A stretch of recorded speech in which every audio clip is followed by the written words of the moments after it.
things down. Let's talk about things people can agree on, and that is the presidential debate tonight in Milwaukee. Donald Trump's going to be at it again. People are getting away with murder. I never saw anything like this. You can say anything about anybody, and their poll numbers go up.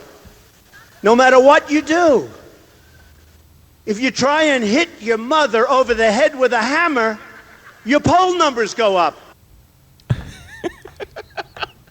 Trey Harden? I don't know what that means. I think he's talking about Ben Carson, and very critical of Ben Carson. Good morning, Trey Harden, ABC News political analyst. Good morning, McGraw. I mean, the irony in what Donald Trump is saying is that every time he says something horribly or horrible about someone else or it's been critical, his poll numbers have gone up. So he must be talking about himself. I think he's talking about Ben Carson, and the people are now sort of double check his story. Donald Trump calling out Ben Carson, saying his whole story might be fabricated.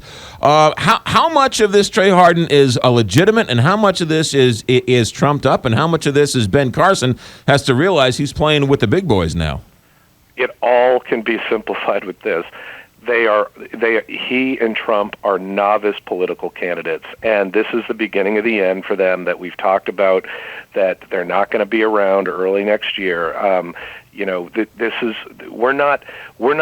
These polls, we're not registering actual likely election results right now. We're registering a mood. And people have a mood right now, and Trump and Carson and some of these other candidates, entertaining type candidates, they're feeding that mood, or they're addressing that mood, and that's why they have done so well early on. It does not translate into votes in Iowa, New Hampshire, South Carolina. We've seen this historically happen with candidates of this nature.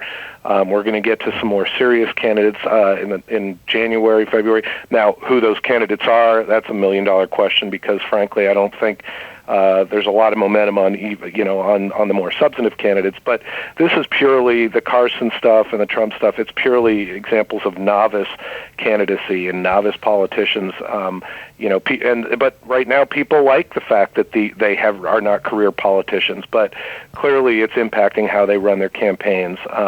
This is kind of a joke. Carson sounds like my 4-year-old saying that it's unfair when his older brother shoots a basket over him.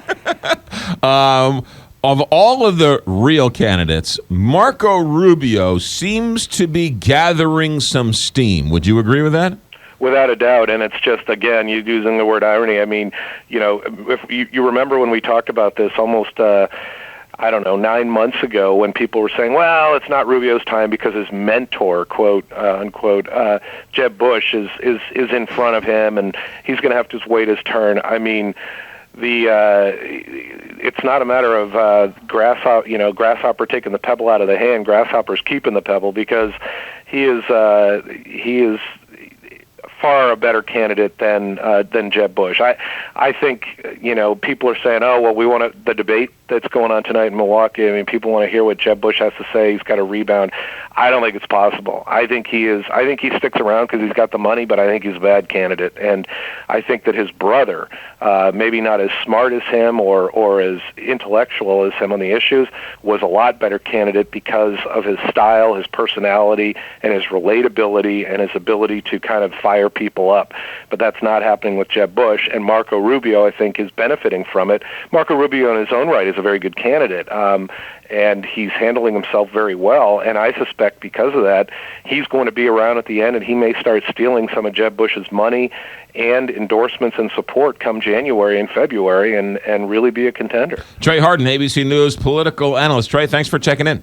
Always a pleasure. Take care. 625 here, Big 550 KTRS. What happens when the Missouri protesters are told, hey, wait a minute, somebody else has free speech rights? Listen to what happened. We'll do that next in the Big 550.